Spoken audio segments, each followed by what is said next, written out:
They said I was unconscious for 3 days. But when I finally opened my eyes, the first thing I asked was, "Did my parents come?" The nurse paused. She didn't answer right away. And honestly, she didn't have to. That silence told me everything. There's a kind of quiet you don't forget. Not the hospital kind, machines beeping footsteps soft down the hall, but the kind that settles deep in your chest. Heavy, cold, like snow that never melts. I was 29. Woke up in a white room I didn't recognize. My lips were dry, my body felt like it didn't belong to me. Even the bracelet on my wrist. It didn't say my name right. Aubrey Quinn, that's not my name. It's Avery. Avery Quinn. Funny how they missed the one thing that should have made me feel real. I tried to move, but my side ached. Something sharp pulled when I breathed. My hands felt too weak to lift anything, even the water glass beside me. I tipped it, spilled it, then watched the sheet soak it up like nothing happened. The nurse, I think her name was Natalie, she dabbed the spill quietly, said something soft about taking it slow. But I didn't care about the water. I just wanted to know why no one was there. Why the room felt so empty. Why I felt like a mistake. I asked again, quieter this time. "Did anyone come?" Natalie looked uncomfortable, like she wanted to lie but couldn't. "You had a visitor," she said after a moment. "Mrs. Green. Your neighbor. Mrs. Green. 74, lives alone, feeds raccoons behind her fence. Bakes banana bread that's too sweet. Always waves from her porch even when I forget to wave back. She found you," Natalie added. "Said she saw your car through the trees. Thought something was off when your trash wasn't taken in." I didn't say anything. Just nodded slowly. "She called 911," the nurse continued. "And she stayed. All night. She wouldn't leave you alone. I felt something crack, not a bone, not a tear. Just something quiet. Inside. She stayed. But my family no call. No flowers. No familiar coat draped over the chair. Nothing. Just a misspelled name. A water glass I couldn't hold. And a stranger who stayed because no one else did. I asked if the hospital had reached my dad. Not even my mom. Just him." Natalie hesitated. Her eyes shifted to the clipboard in her hand. Like she was searching for a soft way to tell a hard truth. "We did call," she said quietly. "Someone from admissions reached out. I waited." She didn't say more, so I pushed. "What did he say?" Natalie looked away again. But this time, she reached into the drawer of the rolling cart near my bed. Took out a folded sheet. It was a call log. Time-stamped. His name. Thomas Quinn. Underlined in red ink. "He picked up on the second ring," she said, voice low. I could tell she had replayed this in her mind. Maybe more than once. "He listened while the staff explained your condition." A pause. Then she added his exact words were, "She always wanted to be independent. Let her be." I blinked. Felt my throat tighten, not from emotion, from dryness, from the cold air pumping into the room. From something older than pain. She always wanted to be independent. Let her be. That was it. That was my father's response to his daughter in a coma. I thought of all the times I stayed silent just to keep peace. All the times I made excuses for their absence. They're just busy, they're tired. They don't know how to show up. But this wasn't a missed birthday. This wasn't some skipped dinner. This was life and death. This was me unconscious in a hospital bed, stitched, bruised, half-frozen. And his response was, "Let her be." As if I asked for this. As if I deserved it. Natalie stood still, like she didn't know if she should stay or leave. "You don't have to say more," I told her. My voice was steady. Too steady, maybe. She nodded. Then, quietly excused herself. The door clicked behind her. And I was alone again. Except for the beeping, and the white noise of the vents. And the soft crunch of snow outside, muffled by double-paned windows. I turned my head slowly. The movement made my neck throb. There on the table, a plastic bag with my things. Wallet. Keys. My phone. The screen was cracked, but it lit up when I pressed the button. No missed calls. No messages. Not even a text. Just one voicemail. From my boss. Asking if I was still planning to send in the monthly report. That made me laugh. Or maybe choke. I couldn't tell the difference. An hour passed. Maybe more. The light outside dimmed a little, turning gray behind the snowfall. I stared at the IV drip. At the band around my wrist. They'd misspelled my name. Avery. No E. Somehow, that felt fitting. Not even the hospital had the full version of me. The door creaked open. Not my parents. Not anyone I knew. Just a woman in a thick olive coat, snow in her hair, Mrs. Green. My neighbor. 74 years old and barely 5 feet tall, but she had been the one who called 911. She had been the one who waited at the crash site. She had been the one who followed the ambulance to the hospital and stayed. She brought in a small thermos. Chamomile, she said, gently placing it on the tray beside me. I figured your throat might be raw. Her voice was warm, but I could see something behind her eyes. Pity. I wasn't ready for that, so I smiled just enough to make her feel okay staying. She sat for a few minutes, held my hand without saying much. Just warmth. Then she left. After she closed the door, the admin staff came in. A young man in scrubs, polite, businesslike. We need verbal confirmation for your insurance, he said. Is now a good time? I nodded. He pulled out his tablet, ran through my information. Then he said, we tried contacting your emergency contact but couldn't confirm your status. Would you be okay if we call him on speaker? I paused. What name is listed? He checked. Thomas Quinn. I swallowed. Nodded again. He dialed. Put the phone down. Put it on speaker. It rang. Once. Twice. Then a voice picked up. Hello, cold. Firm. Familiar. This is St. Luke's Hospital, the admin said. We have your daughter here. She's conscious now and we're confirming her records. I've already spoken with someone. The voice cut in. Sir, she's awake now. And is this going to cost me anything? Silence. Because she's almost 30. She's not a dependent. The admin looked at me, uncertain. She always wanted to do things her way, Thomas Quinn said clearly, sharply. Like I wasn't in the room. Let her figure it out. The call ended. No goodbye. No questions. No, nothing. Just the click of the line dropping. The admin mumbled something. Left quickly. And I sat there. Still breathing. Still hooked to a machine. But inside there was this quiet collapse. Like the floor of something had given way. I didn't cry. Didn't even try to explain it to myself. I just looked at that damn wristband again. Avery. No E. That night I didn't die. Not physically, but whatever part of me still believed in family, did. They threw Mason a party when he dropped out of college. Cake, champagne. A surprise dinner with family friends. My mom posted a photo with the caption, "Sometimes the brave ones follow a different path." So proud of my son. When I launched my art studio 6 months later, they didn't even call. No good luck. No flowers. Not even a text. I wasn't surprised. I'd learned early on to stop expecting the same rules to apply to me. The studio was barely bigger than my childhood closet. Cold, always drafty in winter. 2 windows that let in more wind than light. But it was mine.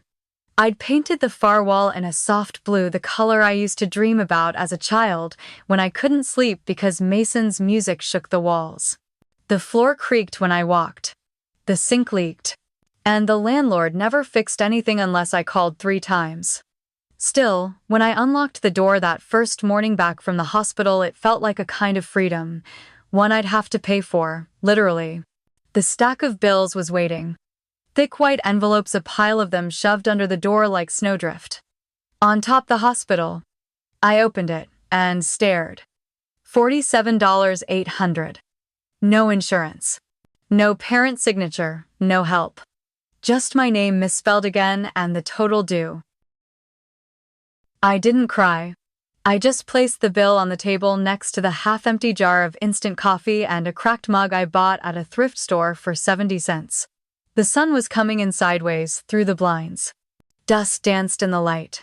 My cane leaned against the wall right where I left it last night. I hadn't needed it in 2 days. But I wasn't ready to let it go. Not yet. I reached for my phone. Opened Instagram. Mason had posted 6 new stories. There he was on a rooftop in California, glass of champagne in hand, surrounded by fairy lights and people who looked like they'd never worked a shift in their life. Someone off-screen shouted to Mason for finding his truth. They all cheered.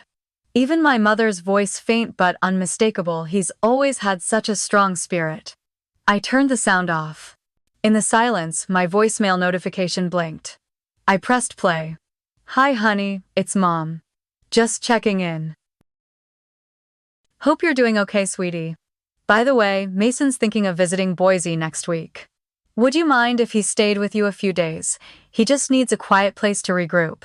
Love you. No mention of the accident. No. How are you healing? No offer to help with the bill. Just a request. As if I was the extra room in the house they didn't want to furnish.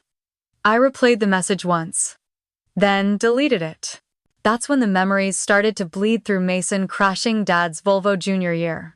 They gave him the newer one the next month. Me, when I won the Idaho Art Fellowship, my parents asked, "That's wonderful, honey. But do you think someone might take you more seriously if you dated a lawyer?" They weren't cruel. Not out loud. But I'd stopped being their daughter a long time ago. And started being an obligation. That night, I sat in the dark for hours. No music. No lights. Just the hum of the fridge and the occasional cough from my upstairs neighbor. I took the watercolor set down from the shelf. Opened it. Some of the colors had dried into little cakes. Others still held the faint scent of turpentine and memory. It was the set I bought myself 5 years ago when I first thought I could turn this thing I loved into something that could pay the rent. I ran my fingers over the edges of each half-used pan. Then I pulled out a shoebox from under the bed, filled it with the palette, the backup brushes, the sketch pads I hadn't touched since the accident. Except for one brush. A short, worn badger hair brush with a chipped blue handle. It had belonged to my aunt. The one who used to let me sit at her kitchen table and paint for hours while the rest of the family did adult things in the other room. She died when I was 16. I never told anyone, but I kept that brush tucked in every art bag I've ever owned. That one stayed. I listed the rest online, gently used price to sell. $27 by morning. Not much. But it felt like something was shifting. Not a big sweeping change, just a quiet line in the sand. The next morning, I stood in the bathroom in my oversized t-shirt, lifted the fabric, and looked at the scars that curved near my ribs, white now but deep. I traced them with one finger. If I make it out of this debt, I whispered to the mirror, I make it out of this family. Not just physically, but out of the idea that I had to keep hoping they'd become someone else. Out of the waiting room I'd built in my chest, always holding space for a version of them that might finally say, "We're proud of you." That version didn't exist. But sometimes just when you give up on grace, it shows up anyway, in ways you don't expect. From people you don't see coming. She'd only met me twice. But she remembered me better than my own parents ever did. That thought hit me as I stepped out of the rideshare car, the tires crunching softly on the gravel outside the law office. I adjusted my scarf. It was too warm for one really, but I'd grown used to hiding the faint scar just under my collarbone. Some things weren't meant for public view. The sign on the door read Clara McNeil Estate and Legacy Planning. Napa Valley, California. I had never been here before. But somehow it already felt quieter than anywhere I'd ever lived. Clara's assistant greeted me with a soft smile. Her name was Lydia. She didn't ask me who I was, just said, "You're Avery. Miss McNeil's expecting you." I nodded. Didn't have to explain that I couldn't afford the plane, had taken a bus from Boise to Sacramento, then a cheaper rideshare from there to Napa. Didn't have to explain that my last $28 were still folded into my wallet with a post-it reminding me rent due May 5. The waiting room smelled like eucalyptus and lemon oil. Evelyn would have liked that. I remembered her once handing me a handkerchief embroidered ivory-colored at a family wedding. She said I looked like someone who saw too much and said too little. We'd spoken for maybe 20 minutes. That was 15 years ago. Now I was here because of her. Clara McNeil's office wasn't grand. Wood-paneled bookshelves, a desk with 2 chairs facing it, and a wall of windows that opened to soft rows of grapevines just waking from winter. She stood when I entered, tall, silver-haired, composed. Not unfriendly, but purposeful. "Miss Quinn," she said. "I'm so sorry for your loss." I blinked. Evelyn had died 6 weeks ago, quietly in her home. No funeral, no announcement. Just a letter sent to an address I no longer lived at, forwarded twice before it reached me. I didn't know what to say. "Thank you." For someone who barely fit into the edges of my life, Clara gestured to the chair. "There's something she left for you. It's not small." I sat, tried to keep my hands still, and listened. Clara opened a thin folder, pulled out a single sheet of legal paper. The kind with soft gray lines and a notary stamp already pressed in the corner. "She didn't have children," Clara began, her voice as measured as the rows of grapes outside. "She had nieces, nephews, but only one person listed in the primary section of her will." She paused, waiting, maybe for a reaction. I gave her none. My palms were cold even though the sun had begun to warm the edges of the window frame. Clara turned the paper toward me. "To Avery Quinn I leave the following: the deed and full ownership of my vineyard estate in Napa Valley. A beachfront condominium in Santa Cruz. 3 rental properties in Ashland, Oregon. A trust account of $3.7 million in diversified investments. And a letter handwritten enclosed." The air felt heavier than it should have. Not because of the money, but because I couldn't think of a single moment, not one, when I had ever felt wanted by family. And here was someone who barely knew me leaving behind a map to freedom. I didn't speak. Clara slid a smaller envelope across the desk. Handwritten, yellowed at the edges. My name on the front, in cursive. I opened it. "Avery, I don't know what kind of woman you've grown into. But when I met you, you were kind in a room full of people performing. You helped me pick up a dropped fork when no one else noticed I'd lost grip. You asked if I liked the music when everyone else asked what I did for a living. You didn't speak like someone trying to climb. You spoke like someone trying to see. This world rarely gives to women like that, but I had more than I needed. And you reminded me what grace looks like when no one's watching. So this is my gift. A fresh page. A space to become without apology. A legacy built not from blood but from choice. Evelyn." I folded the letter, slowly, with both hands. Clara didn't say a word. She didn't need to. I looked up, finally meeting her eyes. "I'll sign whatever I need to," I said. "And I'd like to write one check today." She raised an eyebrow. "Personal, no," I said. "Anonymous. To St. Luke's Hospital." And just like that, the weight that had clung to my ribcage for months, tight and invisible, began to loosen. But I still hadn't said a word to my parents. Or to Mason. And I wouldn't. Not yet. The papers were signed with a steady hand, not shaking. Not guarded. Just still. I didn't rush. I read every line, initialed every corner. Made sure no one could twist this gift into something it wasn't. Outside Clara's window, the sun had fully crept into the vineyard. The vines weren't in bloom yet, but they were alive. Stubborn, rooted. After Clara filed the papers and offered to arrange the trust, I thanked her and declined the car service. "I'll walk," I said. I stepped outside, gravel under my sneakers. The air in Napa always had that crispness, like apple skin and cold wine. But it was the quiet that settled into me first. Not the kind that hurts. The kind that lets you breathe. I wandered through Evelyn's vineyard, my vineyard now, hands brushing against the branches. Each one older than me, some even older than my parents' marriage. I didn't take a selfie, didn't call anyone, didn't even think about the money. Because money wasn't the point. The point was, this land belonged to someone who believed I mattered. Not because I performed. Not because I followed a script, but because I showed up once with quiet decency. And somehow that was enough. At the edge of the property, there was a gate half swallowed by ivy. The lock was old. But I had the key now. I opened it, stepped through, and felt the world stretch in every direction. I didn't tell my landlord. Didn't update my mailing address. Didn't even close my Boise studio yet. But something shifted. Power doesn't always announce itself. Sometimes it just settles quietly into your bones after a lifetime of asking for scraps, and this time I didn't plan to hand it back. They rang the bell like it was nothing. Like this was just another Sunday drive, and I was just their daughter again, not the girl they left for dead in a hospital bed 6 months ago. I didn't move right away.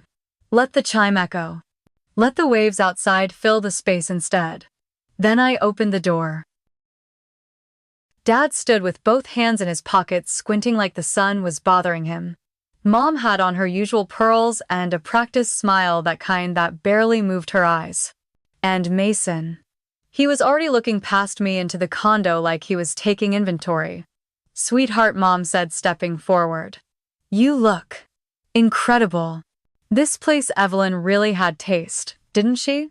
She brushed a strand of hair from my face without asking. I didn't flinch.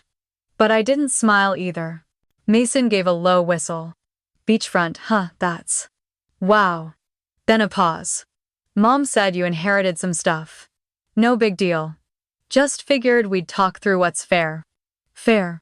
That word sat in the air like spoiled milk. I led them inside without a word. No hug. No offer to sit. Just 3 cups of tea already steeping in Evelyn's gold-rimmed porcelain. The kind you don't find at Macy's. The kind people like my mother only pull out for guests they want to impress. I set the cups down one by one on the quartz counter. Not one of them said thank you. So Dad began wrapping both hands around his cup like he needed the warmth. "You're really staying here?" I nodded once. Evelyn left it to me. Mason raised an eyebrow. "Like, just this place? Or all of it?" I said. "The vineyard. The rentals. Everything." Silence. Mom adjusted her necklace, her tell when she was pretending to think. Well, I'm sure she meant for the family to benefit, of course. Evelyn was thoughtful that way. I kept my face still. Her exact words were, "To the one in this family who knows pain and still chose kindness." No one spoke. Even Mason's mouth shut for once. Dad set his teacup down hard. Not enough to crack the porcelain, but enough to make the silence jump. He stood slowly, like every word cost him something. "You owe us," he said. His voice didn't shake. It was practiced, the same one he used when lecturing Mason about curfews when he still tried to sound like a father. "We raised you," he added. "Don't forget where you came from." I looked up at him, really looked. At the way the light caught the lines around his eyes. At the slight sag in his shoulders he always tried to hide. And then I said it. Calm, soft, steady. "You let me die." He blinked. "In that hospital bed," I said. 3 days in a coma. And not one of you showed up. But now that there's money, here you are." Mason stood too. "Come on, Avery. That's dramatic." I smiled. Not wide. Just enough to say this conversation was over. "I'll have someone send you the tax records," I said, already rising to clear the cups. "You'll see. There's nothing to split. It's all mine. Legally. Fully." They walked to the door slowly. Mom touched my shoulder on the way out like we were still pretending. And as the door shut behind them, I heard her say too loudly, "Well, at least she looks healthy." I didn't reply. Didn't follow them out, didn't cry. But I watched their car pull away through the sheer curtains. And I knew one thing: they'd be back. And next time, they wouldn't bother smiling. They didn't see me at first. Thomas was too busy yelling at the man backing the moving truck into the driveway. "Hey, that lamp's antique. Careful, damn it." He waved his arms like he could push reality back with volume. Deborah stood on the porch steps, face buried in a monogrammed handkerchief.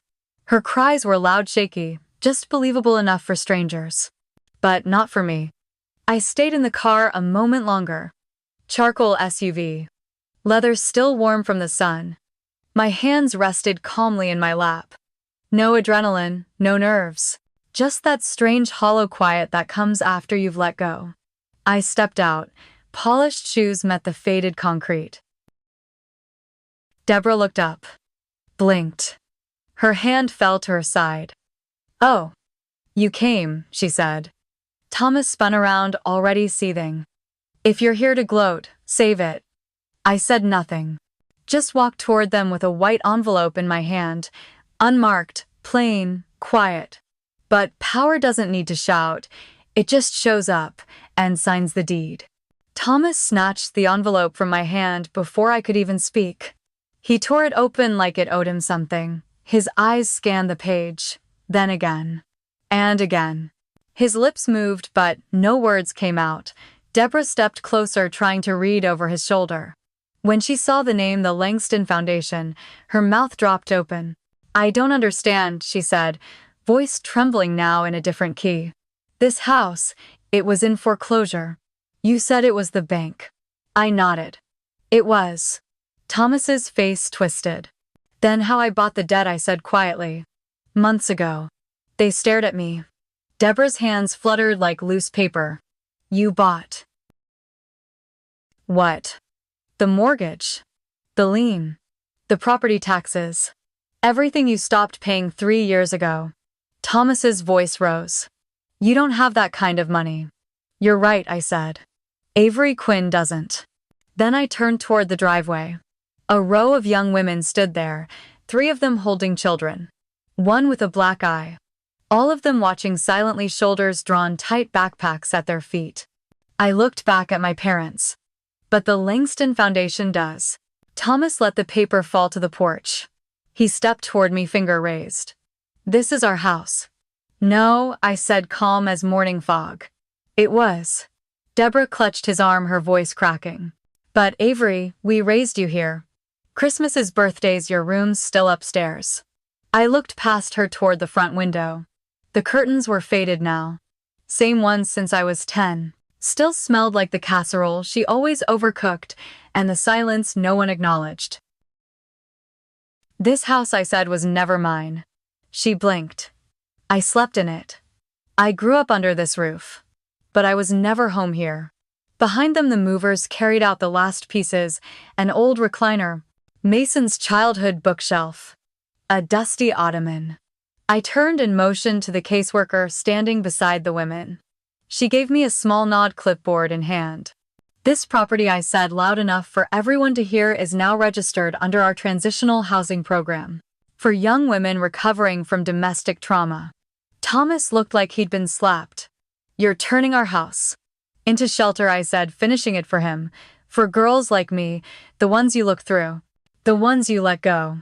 The movers didn't pause. Behind me, cardboard scraped sidewalk, metal clinked against metal. Life was being emptied from their house by quiet hands in work boots. Deborah stepped forward, mascara smudged like bruises beneath her eyes. She reached for my wrist. Didn't grab, just hovered. "Avery," she said softly. "We have nowhere to go." Her voice dropped lower. The kind of voice mothers use when they don't want to be heard by anyone but their child. "Please." That word. I waited all my life to hear it. Waited through hospital beds, unpaid birthdays, the sound of a dial tone when I called from the emergency room. And now, here it was. But it didn't feel like a key, it felt like a test. I leaned in. Close enough that only she could hear. "Neither did I whispered. Her lips parted. But nothing came out. And that silence, the one she used to punish me with, finally belonged to me. I didn't wait for them to say anything else. I stepped back, smoothed the front of my blazer, and nodded once to the caseworker. She began guiding the women forward slowly, carefully, like someone easing broken things into a new shape. One girl clutched a duffel bag with both hands. A boy no older than 6 held her coat sleeve like it was a lifeline. I opened the gate, held it for them.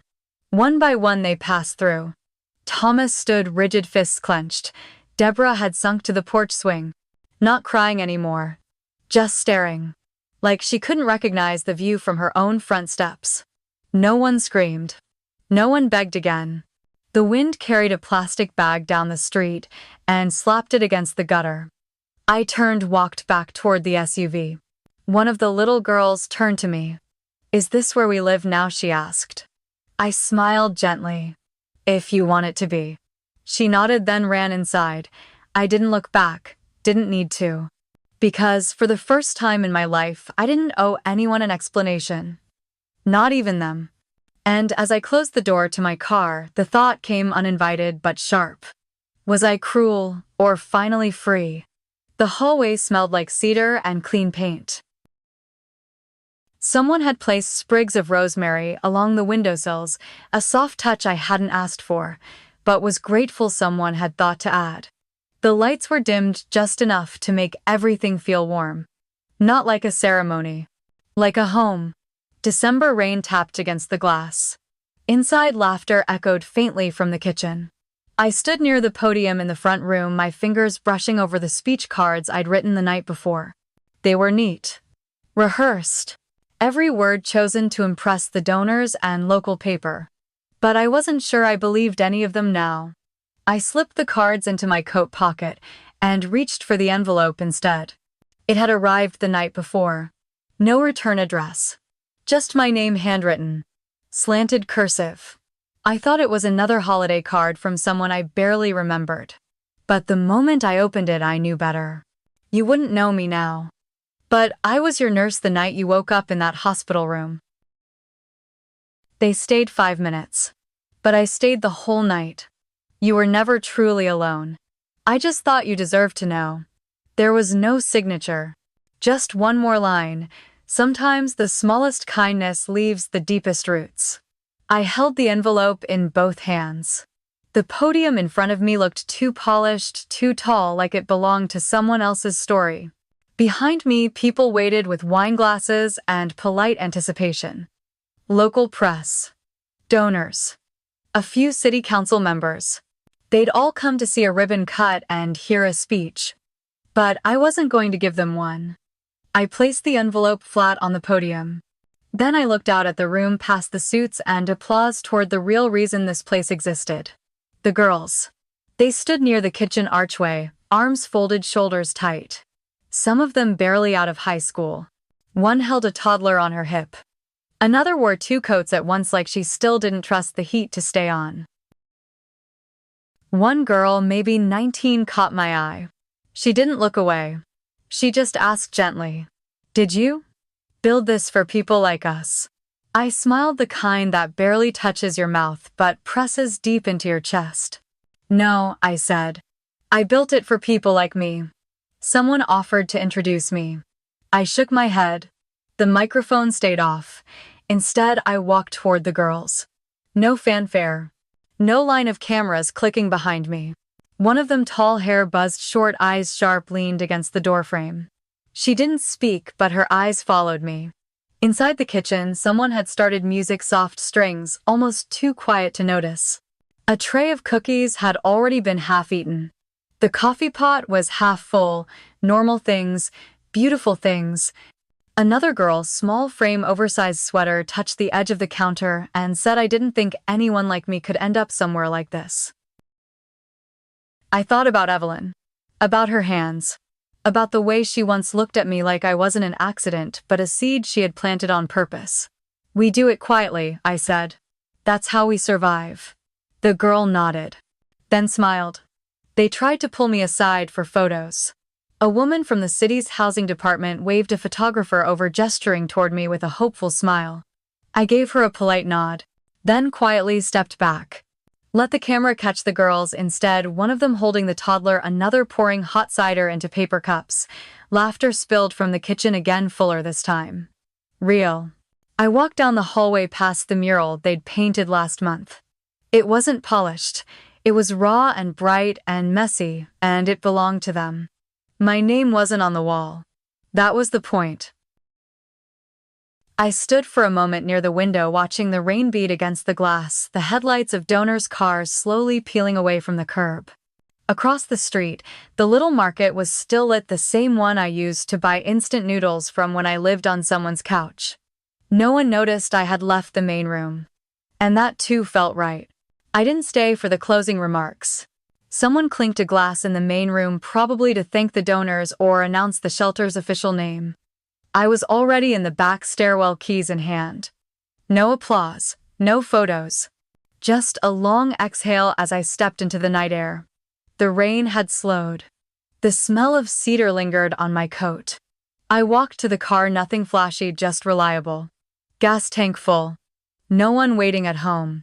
I turned the key. The engine hummed to life. Before shifting into drive, I glanced down at the letter still folded in my coat pocket. Margaret. She hadn't asked for thanks. Just wanted me to know I wasn't alone. I whispered into the quiet, "Neither are they." Then I pulled away from the curb, headlights cutting through the mist. I didn't look back. They were my beginning, but I was my own ending. Have you ever rebuilt your life in silence? Share if you've ever walked away stronger. The envelope was thin. No return address, just my name. Written in uneven print. Like someone who hadn't written anything real in a long time. I almost didn't open it. Most letters these days come asking for something. Forgiveness. Money. A second chance. I wasn't offering any of those, but something about the handwriting, it looked like high school. Slanted and stubborn. The way Mason used to write his name on the fridge notes Mom made him leave. I opened it slowly. Avery, I'm at Copper Hill. 4 weeks in. They don't let us have phones here, just paper and time. So, I'm writing this sitting on a metal chair next to a guy who hums "Hey Jude" under his breath and smells like burned toast. I thought about you. That wasn't fair, but I did. I saw the article. Someone tagged me in it. Your shelter. The photo on the front page. You look like someone I almost remembered. But sharper, like steel. I knew that look. You used to get it as a kid trying to build forts in the backyard with nothing but 2 chairs and a blanket. You didn't wait for help. You just started building. I never said it, but you always made something out of nothing, and I broke things. And then acted like they were never mine to begin with. Turns out the hardest part of rehab isn't quitting. It's remembering. They make us write letters. To people we've hurt. Most of mine stayed crumpled at the bottom of the trash. But not this one. This one kept whispering at me. So here I am. I'm sorry. For laughing when Dad ignored you. For letting you clean up messes that weren't yours. For saying you were dramatic when all you ever wanted was to be seen. And for that night, you know, the one, after the accident. Your name lit up my phone. And I let it ring. I thought she'll be fine. You weren't. I'm not writing to ask for money. Or a place to stay. I just have one question. Do you still have that painting? The one with the blue house, the lavender rose, the sky that looked like winter. You made it the year Evelyn passed. You told me it wasn't for sale. I remember you looking at it like it held something sacred. Like you weren't ready to let go. If you still have it, could I have it to hang beside my bed? To remind me of what's possible when someone survives. That's all, no signature required. No reply needed. You were always real, Avery. Even when the rest of us weren't. Mason. I folded the letter. No tears. No shaking. Just a quiet stillness. That painting. I still had it. Wrapped in old linen. Tucked into the bottom drawer of my desk behind unpaid water bills and a forgotten candle.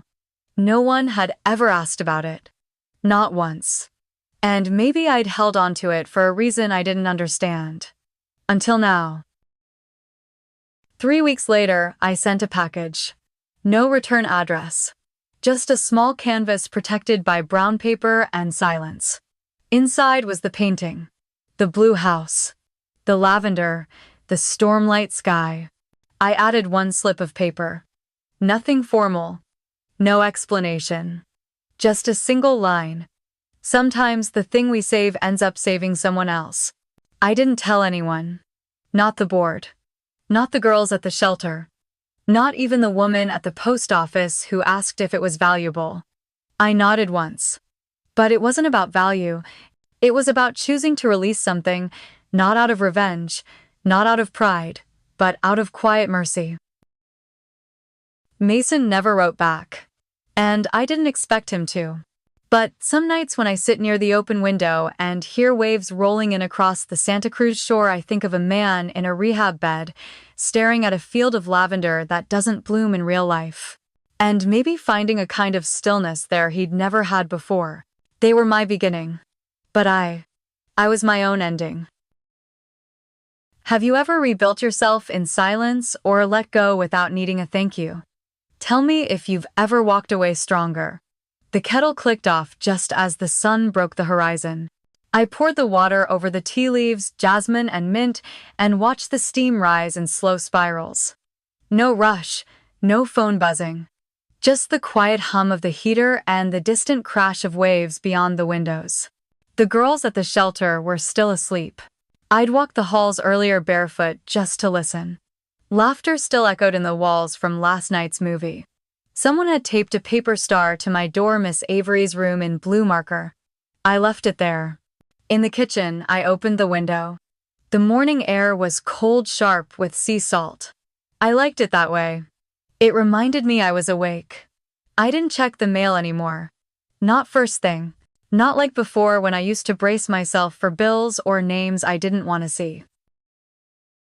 Now I let the day start without expectation. I sat by the counter with my tea, watched the steam fade, felt the warmth press into my palms. A knock came at the back door, soft, tentative. One of the younger girls, barefoot, holding a sketchbook to her chest. I couldn't sleep, she whispered. Can I draw near you? I nodded. She sat at the table, legs curled under her pencil, moving without hesitation. We didn't speak. We didn't need to. Sometimes healing doesn't make a sound. It just sits beside you on an ordinary morning with a pencil and a cup of tea.